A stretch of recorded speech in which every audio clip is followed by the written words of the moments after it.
degmada Balanballe waxay u tahay maanta maalin taariikhi ah sababtoo ah waxaan maanta xariga ka jaraynaa oo ka dhaqan gashay degmada Balanballe idaacadda galguduud raadiyo galguduud runtii saxaafadda iyo idaacadaha iyo wargeysyada waxaa weeye waxyaabaha bulshada hormariya weeye waxyaabaha bulshada hormariya weeye waxyaabaha fakarka bulshada laga helo weeye waxyaabaha la isugu gudbiyo weeye waxa wanaagsan waxa xun waxyaabaha la isaga reebo weeye aqoontii iyo maadooyinkii waxbarashada iyo qayb ka qaadatay hadda wasiirka waxbarashada goodaha wuxuu sheegay iskuullada haddii xanuunkaanu sii socdo idaacadaha iyo tifiyada iyo internetyada in loo marin doono waxbarashadii ilmaha waxaa weeye meel haddaan ka jirin idaacad waxay ka mid tahay waxay la mid tahay meel aan waxba ka jirin idaacadduna waxaa weeye waa wax kor u soo qaada bulshada iyo deegaanka iyo magaca maanta waxaan xariga ka jaraynaa raadiyo galguduud Balanballe waxaan rabnaa dadka reer Balanballe inuu ka faa'iideysto in haddii alla ku sima ogol yahay meelaha kale wararkii aanu tabi jirnay iyo idaacadaha kale waxay naga duubi jireen oo dhan iyada ayaa ku filnaanaysa haddii alla idmo waxaan leeyahay soo dhawaada cid kasta oo gacan ka geysatay iyo cid kasta oo ka qayb qaadatay waan uga mahadnaqayaa ilaahay ajar iyo xasanaad ha idinka siiyo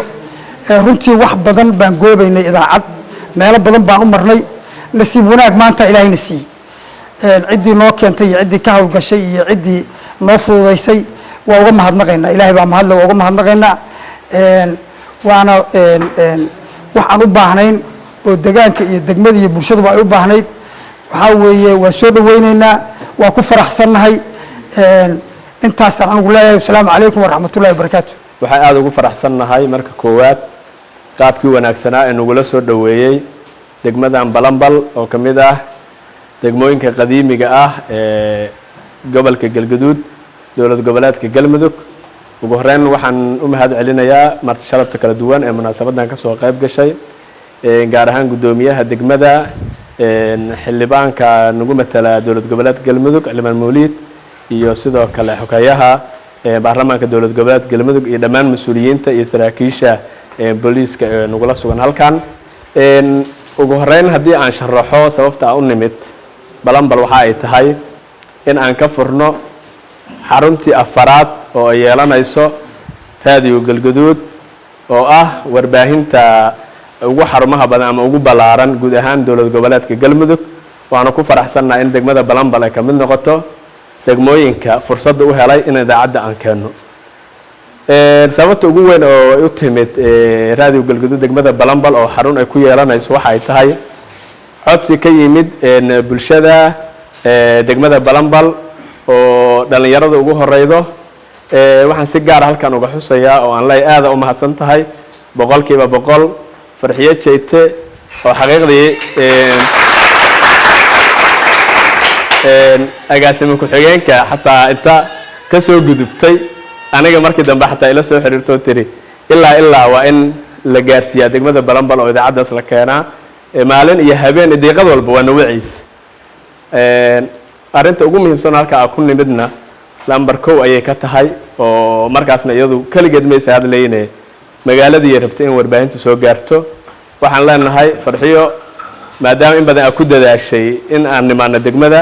annaguna aan ballan qaadna xagga ballanta waa ku fiicannahay waa oofinay waana nimid degmada Balanbal oo aan rajeynayno maanta laga bilaabo in dadku magaalada ay helaan idaacad FM oo saacado badan hawada ku jirta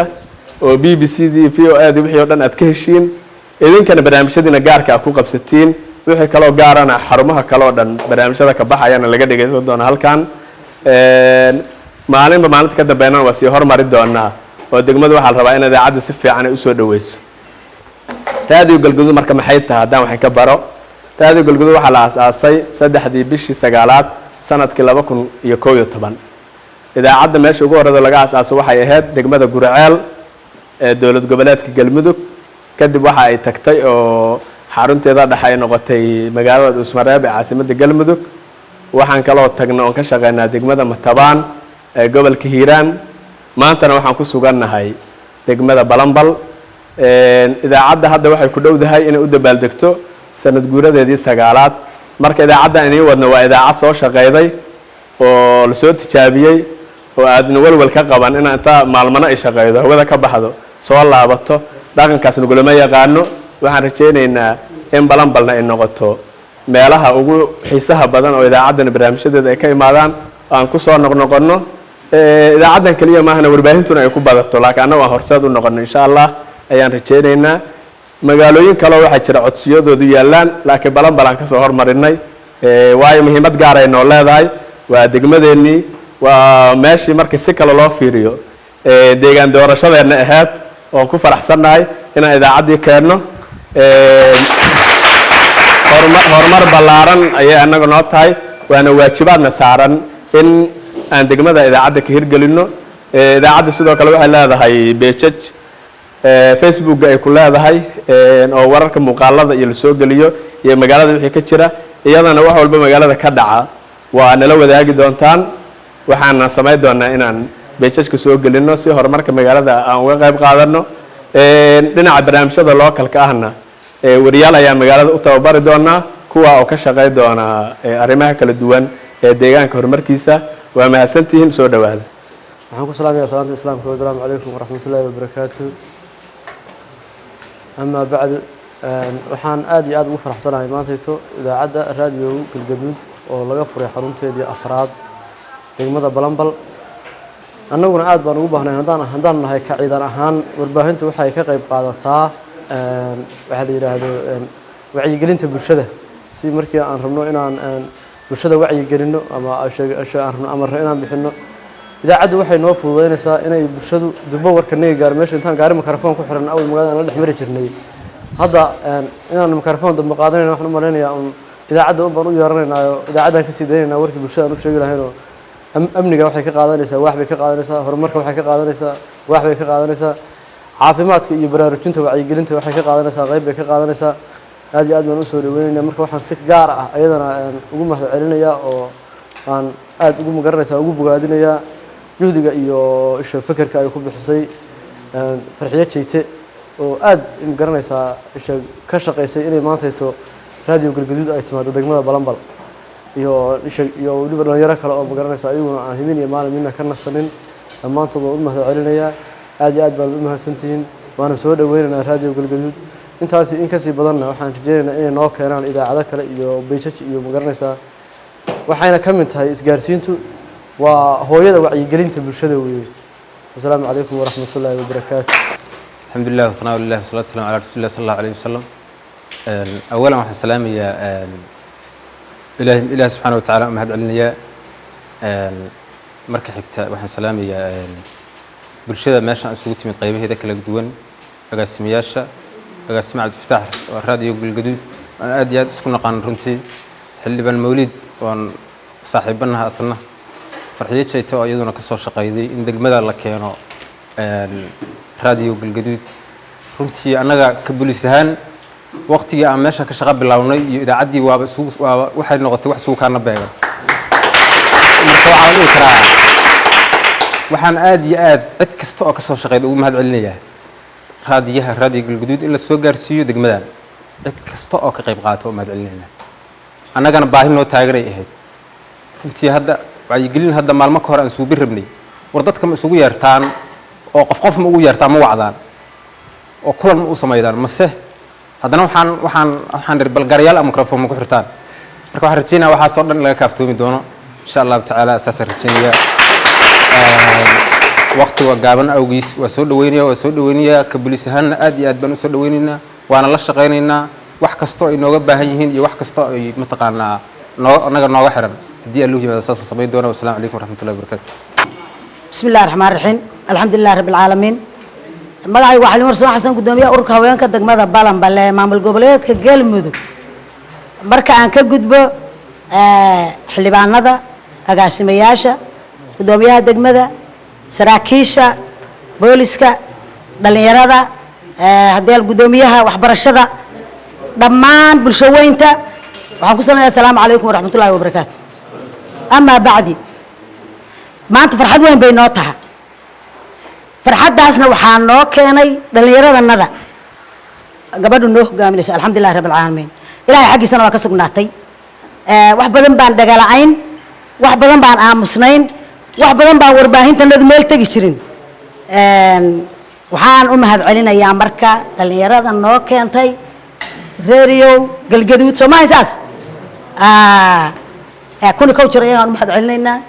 ilaahay ka sokow waa mahadsan yihiin waa mahadsan yihiin waa mahadsan yihiin sharaf baan mudan tihiin cis iyo sharafna allah idin siiyo waana wada shaqayn doonaa intaas waa dhallinyarada inteena kale xil baa ina saaran xilka ina saaran waxaa waaye maanta waxaa inoo yimid wax weyn oo degmadeena iyo dalkeena anfaca wax weyn oo dadka dhan anfaca wax weyn oo meel kasta wixii naga jiray oo awal aan ka daahnay aynu arki doono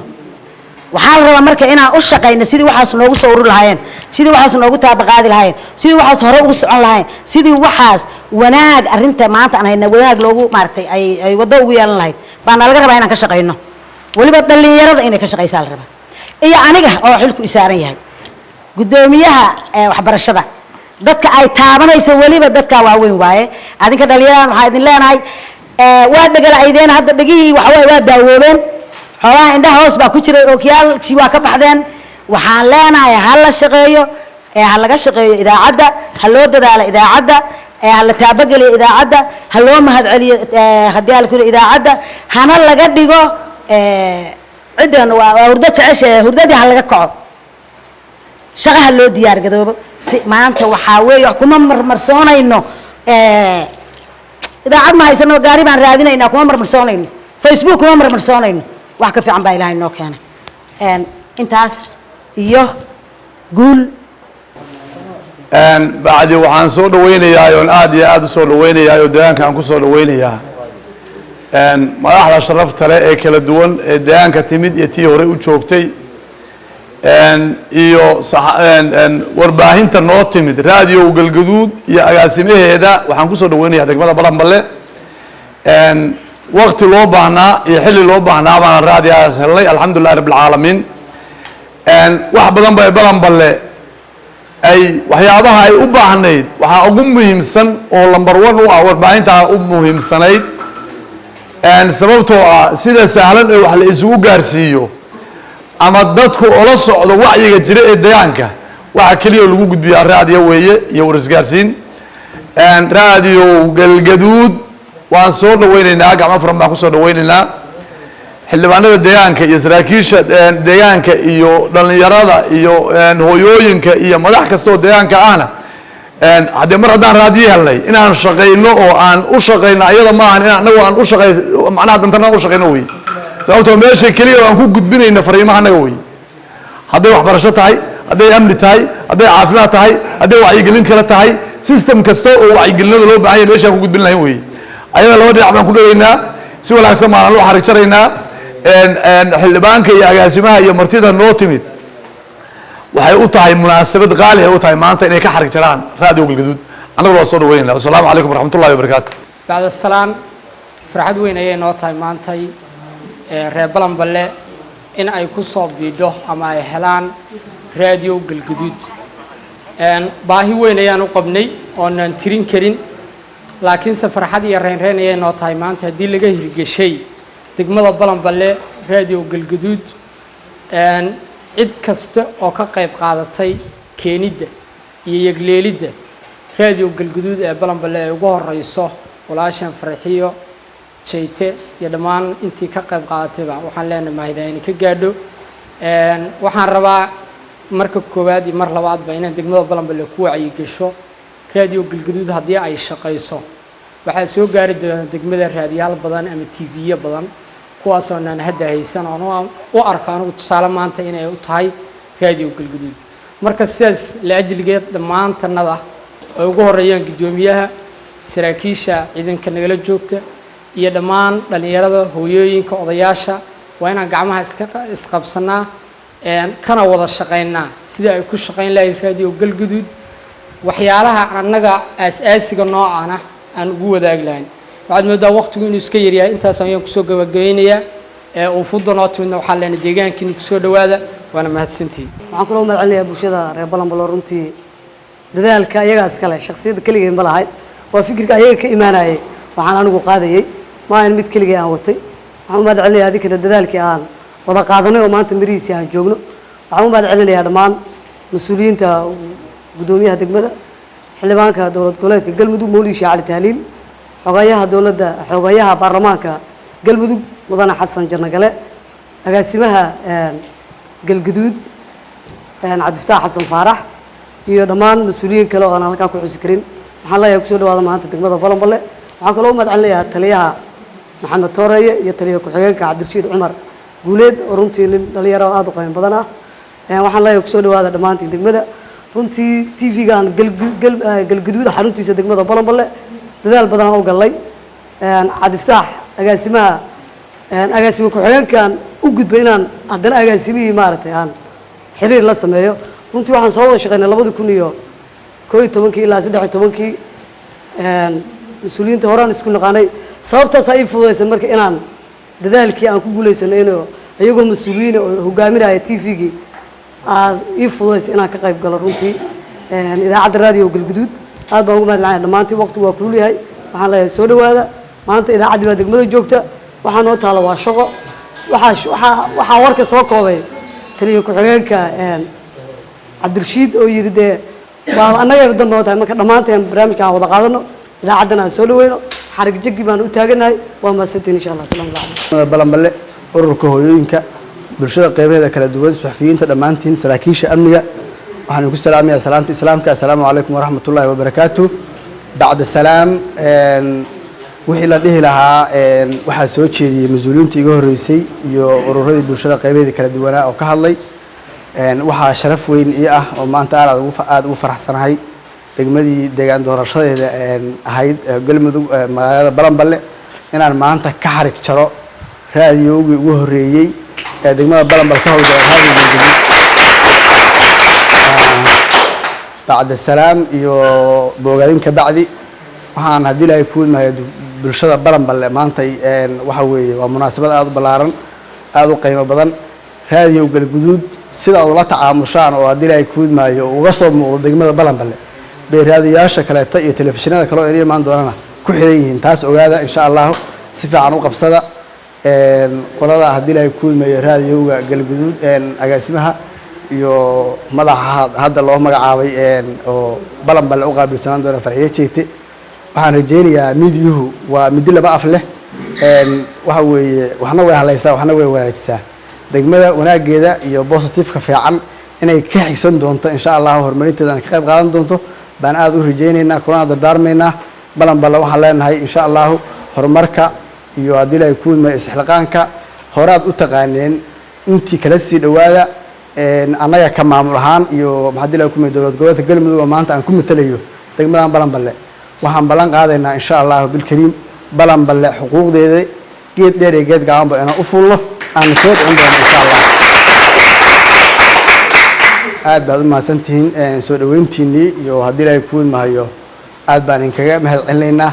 markii u dambeysay ma noqon doonto insha Allah Balanbal waan ka shaqeyn doonaa oo ku soo noqon doonaa hana dhihinina hor dhaw soo noqosho badana Balanbal waxa ka jira guux badan oo la yiraahdo mas'uuliyiinta laga doorto ma soo laabtaan oo ma yimaadaan meelaha dejin lahaydeen iyo goobihii aad maarad ku soo dhaweyn lahaydeen si fiican u sameeyay wax badan waa la soo laalaaban haddii la yiraahdo eraygaas la tirtiraa raba aad u mahadsantihiin